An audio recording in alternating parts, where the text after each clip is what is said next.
आपल्या कुटुंबात कुठलाही त्रास असू द्या, त्या त्रासाचं जर खरोखर जर आपल्याला निवारण करायचं असेल तर येणाऱ्या दत्त जयंतीला म्हणजेच येणाऱ्या मंगळवारी 26 तारखेला या ठिकाणी 9 वाजता येऊन हे या ठिकाणी ब्रह्मा, विष्णू आणि महेश या असे 3 रुद्राक्ष धारण करा आणि जीवनातला कुठलाही त्रास असू द्या त्याचं 100% या ठिकाणी येऊन निवारण होईल। हे ब्रह्मा, विष्णू आणि महेश तपश्चर्यामध्ये सिद्ध केलेले रुद्राक्ष धारण करा आणि हे रुद्राक्ष धारण करून आपल्या जीवनाचं खऱ्या अर्थानं जीवन सार्थक करून घ्या। आपल्या जीवनाचं तर होईलच उद्धार, पण आपल्या आत्म्याचा सुद्धा उद्धार झाल्याशिवाय राहणार नाही, हे लक्षात घ्या। त्यासाठी आपण या ठिकाणी इथं येऊन दत्त जयंतीच्या दिवशी येऊन या ठिकाणी हे ब्रह्मा, विष्णू आणि महेश असे 3 रुद्राक्ष धारण करा। निर्गुण पादुकावरती शरण जाऊन या ठिकाणी महाराजांची निर्गुण पादुका आहे, त्या निर्गुण पादुकावरती शरण गेल्यानंतर मागच्या जन्मात आणि या जन्मात जे काही छोटं मोठं पाप झालेलं आहे त्याची क्षमा याचना करून महाराजांना शरण जाऊन, दत्तगुरूंना शरण जाऊन, जगाच्या मालकाला शरण जाऊन हे रुद्राक्ष धारण करा। 100% सगळे त्रास नाही। धारणगाव येथील खडक धारणगाव निफाड तालुक्यातील खडक धारणगाव येथील प्रतिगाणगापूर म्हणून मठ आहे। त्या मठामधला जो महेशगिरी बाबा आहे, महेशगिरी नावाचा, तो त्यांनी माझ्यावर जे लैंगिक अत्याचार केलाय त्या अत्याचारांविरुद्ध मी लासलगाव पोलीस स्टेशनमध्ये आज आली आहे तक्रार नोंदवण्यासाठी।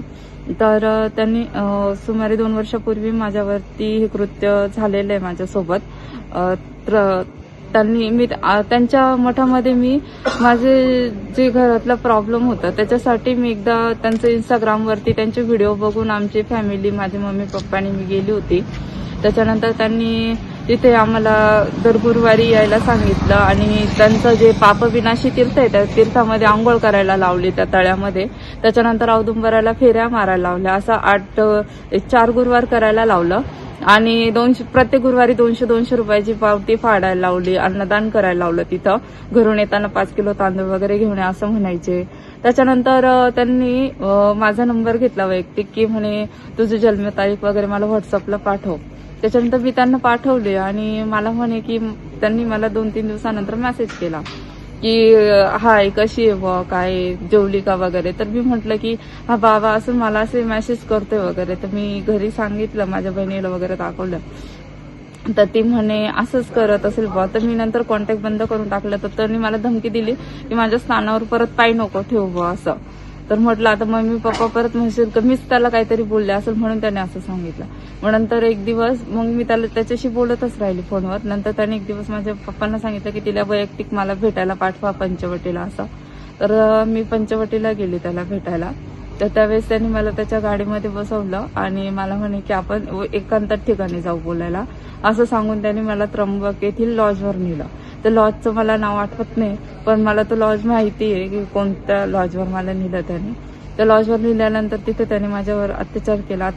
अत्याचार करताना असं होतं की मला तिथे ना आवाज पण करता येईल, कारण त्यांनी मला सांगितलं की माझ्या गळ्यामध्ये रुद्राक्ष आहे माझ्यावर, आणि तो होताच असं राक्षसासारखा की मला त्याचा प्रतिकारच नाही करता आला।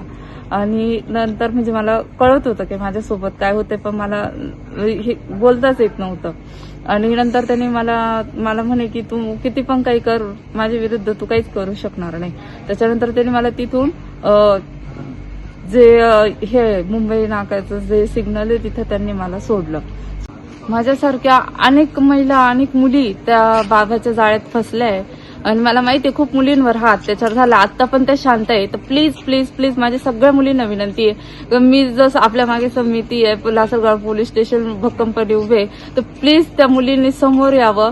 तुमचं कोणत्याही प्रकारचं नाव येणार नाही, तुम्ही फक्त समोर यावं आणि तुमच्यावर जो अन्याय झालाय ना तो इथं तुम्ही दाखल करा त्या बाबाविषयी, जेणेकरून खूप मुलींचे आयुष्य वाचतील। आणि अजून पण असे जे गोरगरीब लोक तिथं जात आहे अंधश्रद्धेखाली जे फसताय त्यांना मदत होईल। प्लीज त्या मुलींची मदत करा आणि ज्या मुलींवर अन्याय झालेले त्यांनी या इथे एकदा फिर्याद द्या, प्लीज द्या। भोंदू अशोक खरातच्या प्रकरणानंतर राज्यामध्ये अनेक ठिकाणी महिलांच्या लैंगिक शोषणाचे प्रकार समोर येत आहेत। आपल्यावरील झालेल्या अन्यायाविरुद्ध वाचा फोडण्यासाठी महिला मोठ्या हिमतीने पुढे येत आहेत। अशी एक घटना नाशिक जिल्ह्यातील धारणगाव खडक या ठिकाणी घडलेली आहे। प्रतिगाणगापूरच्या मठाचा महेशगिरी काकडे हा भोंदू महाराजच्या विरोधात लासलगाव पोलीस स्टेशनमध्ये आम्ही गुन्हा नोंदलेला आहे। या भोंदू बाबाने अनेक महिलांचे शोषण केलेले आहेत, त्यामुळे या पीडित महिलांनी या निमित्ताने समोर यावे असे आवाहन महाराष्ट्र अंधश्रद्धा निर्मूलन समिती करत आहेत।